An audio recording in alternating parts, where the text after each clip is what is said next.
Magandang araw po ulit. Ayan na po. Update po ako sa nakikita po ng tarot sa ating gobyerno. Pakita mo po sa akin. Ito po ay ang ating gobyerno ngayon. Ano daw po, ang dami po nagre-request, Madam, anong mangyayari? Ano nakikita mo? Ito na po, atin na pong babasahin. Pakita mo sa akin ang gobyernong ginagalawan ng Pilipinas. Lahat, pati ang mga tao at kung ano ang sitwasyon.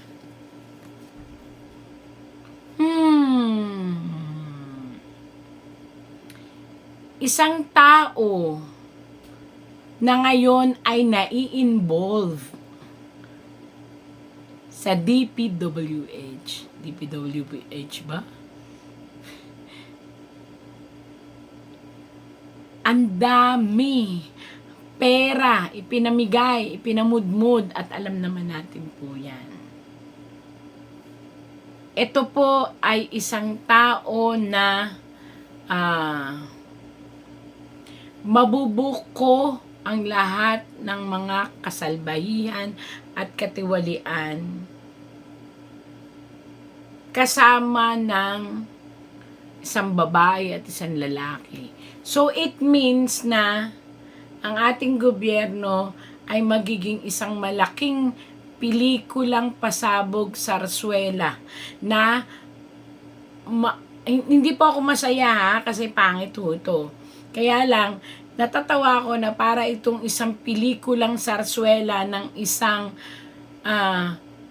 bansa kung saan mabubuko na po ang lahat ng mga tunay na may katiwalian, ma-expose po ang tunay na division ng pera saan napunta.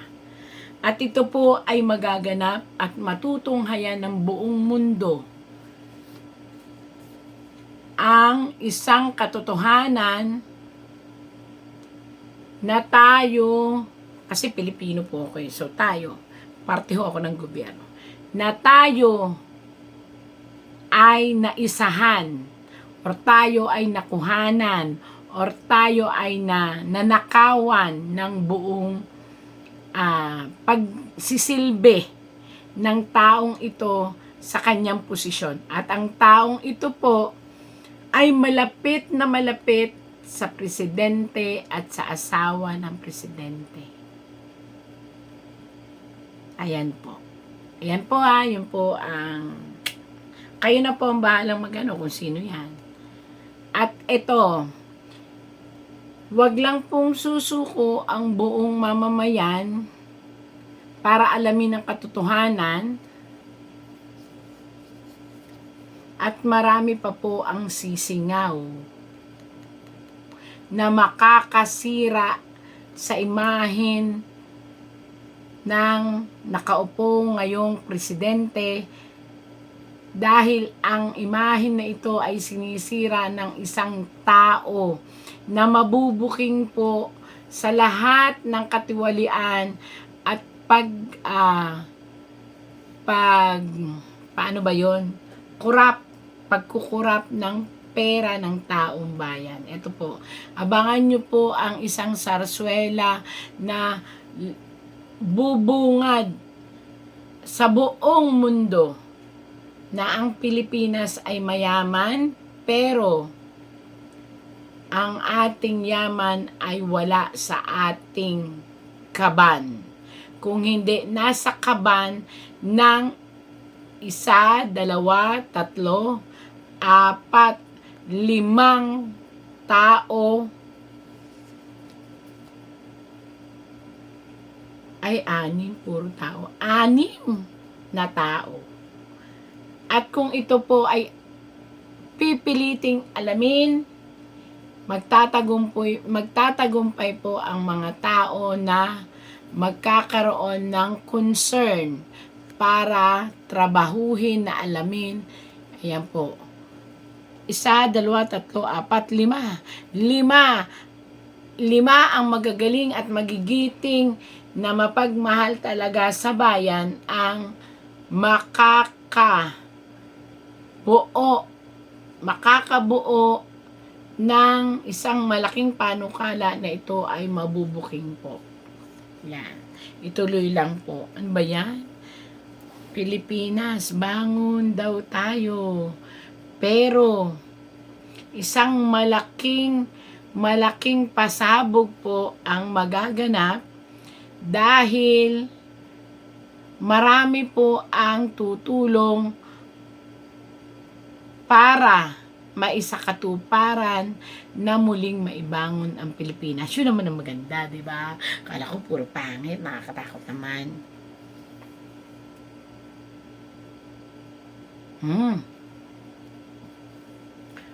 Sino ito? Nanganganib ang buhay, kinakailangang bantayan ng mamamayang Pilipino ang buhay ng isang lumalaban. Ito po'y abogado. So, ayan, may nagtatangka ng buhay ng isang abogado na gustong ilabas ang katotohanan. So, natatakot ako kasi baka po ito na nag-iisip dahil mabubuking nga siya or mabubuking kung ano pang ginawang mga kasalbahihan. Itong isang nagnanais na ilabas ang katotohanan ay dapat ingatan ng sanlibutan at ipagdasal upang hindi siya mapahamak. Kasi ito ay iisipan ng hindi maganda. Uy, maganda po ito. Nagigising na po ang nagigising po. Ito po yung pagkagising ng mga taong tulog. Nagigising na po ang mga taong tulog at nais nilang tumulong dito sa isang abogado na ito para itulak sa kamera o itulak ang isang batas na nagpapatupad, nakakalkalin ang lahat ng negatibo dito sa unang lalaki na nakita na malapit sa ating presidente at ating ginang presidente. Lahat may mga taong magigising para makalkal kung ano man yun, kung ano man yung irregularidad na nagawa nung lalaking iyon at kung ano man ang paraan para mabunyag ang dapat mabunyag. Yun po yung mabubunyag lahat. Kahit ano pong pilit pagtakpan nung lalaki na una, ito yung unang lalaki, nasaan na ba yun? Unang lalaki, ito, yung unang lalaki ng tarot kanina, kahit ano po ang gawain niya, wala na po siyang magagawa kung hindi harapin na lang niya ang batas. Dahil marami na ang maglalabasan at marami rin ang titistigo laban sa kanya. Ayan.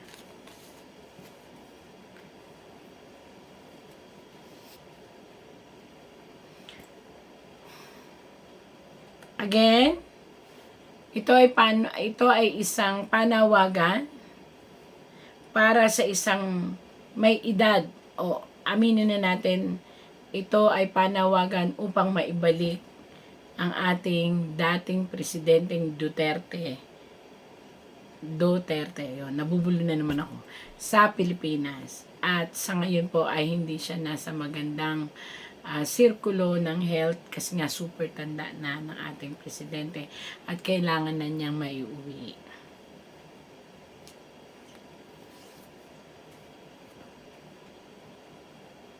May lalabas na mga testigo, may lalabas na mga tao na muling magbibigay ng kaligayahan sa mga pamilya ng ating dating presidente. Dahil sila ay maglalabas na ng katotohanan. Sila ay magbibigay na ng katotohanan. Walang kasalanan ang dating presidenteng Duterte. Yan. Meron pa. Nako. Ito ay isang parang sarsuela again. may mga kwento at may mga drama na lalabas upang mapagtakpan ang kaso ng pagkakalkal ng mga korupsyon na nangyayari sa Pilipinas. Nawa ay ito ay wag hayaan ng mga tao upang hindi mabaling doon ang atensyon. Manindigan daw, yan. Paninindigan na nakabaliktad, ngayon ay kinakailangan ng harapin upang ang inang bayan, ito yung inang bayan, yung matanda, upang ang inang bayan ay hindi maubusan. At mangyayari na po yan. Ito po ang sinasabi ko noon, nagtarot ako. Huwag nyo nang pakialaman ang pamilyang Duterte dahil sila ay nasa linya ng sinasabi nating universal power. At yung universal power na yon ay tutulungan ng katotohanan kasi sa katotohanan yun makakalaya ang sambayan ng Pilipino upang muling makakuha tayo ng hustisya na mamamayang Pilipino sa kagipitan. Ayan. Ibig sabihin, lalabas na kung nasaan po ang pera ng ating gobyerno. Kung saan napunta. At dire-diretso na po yan. Mabubuking na po yan. Kung sino-sino, saan napunta, anong mga sangay ng gobyerno. At kahit po ito ay ibaling nila sa iba pang mga kaso, hindi na po kasi universe na po ang gumalaw at universe na po ang nagpasya na kinakailangan ng mabunyag ang katotohanan sa kagipitan ng Pilipinas at pagpapalaya sa mga kasinungalingang ibinabato sa mga taong inosente. Ayan. Once and for all, magbubunyi po ang bansang Pilipinas dahil magtatagumpay ang bansang Pilipinas sa pakikipaglaban na mailabas ang katotohanan. Ito po. Ayan. Isang babae again, alam niyo na po ito, sa linya ng Duterte, ang uupo at uupo. At ang sino mang tutulong sa kanya upang maupo ay bibigyan din ng universal power dahil doon po talaga nakalaan ang lahat.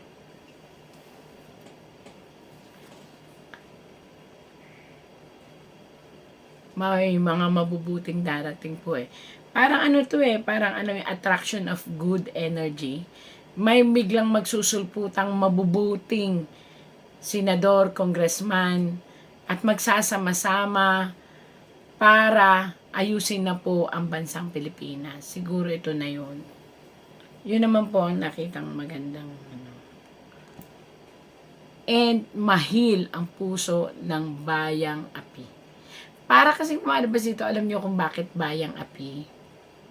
Hindi maipakita ng ating gobyerno noon at ngayon kung nasaan talaga ang puso ng mga nagseserbisyo. Kaya ang puso'y duguan. Ito po ay ang bayan natin, ang mamamayan. Hindi alam saan ba talaga sila nagsuserve. Nagsuserve ba sila through money? Para sa sarili lang nila o talagang para sa bayan? Yan, kaya tatlo po yan. Ako po'y tagabasa lang ng tarot, again and again po. Ang tamaan ay huwag magagalit. Ako interpreter lang. Sana po maunawaan ninyo na itong pusong ito ay naghahanap ito ng katiwasayan, kaligtasan. Ito po yung mga mamamayan na nagtatanong ang puso nila.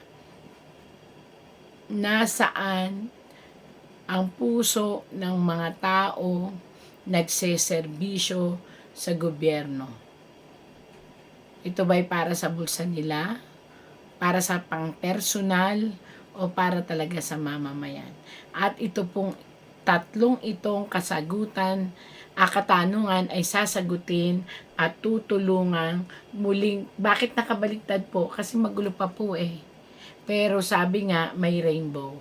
Muling sisigla sa pamamagitan ng mga taong nakaupo na magigising na sa katotohanan, na labanan ang korupsyon at kalkalin ang katotohanan. Pag ipinagpatuloy po na mabubuting puso na yan na congressman at senador na pagsamasamahin na talagang mabunyag na ang matinding sakit ng korupsyon ng Pilipinas, maniwala po kayo, magtatagumpay po at muling babangon ng Pilipinas.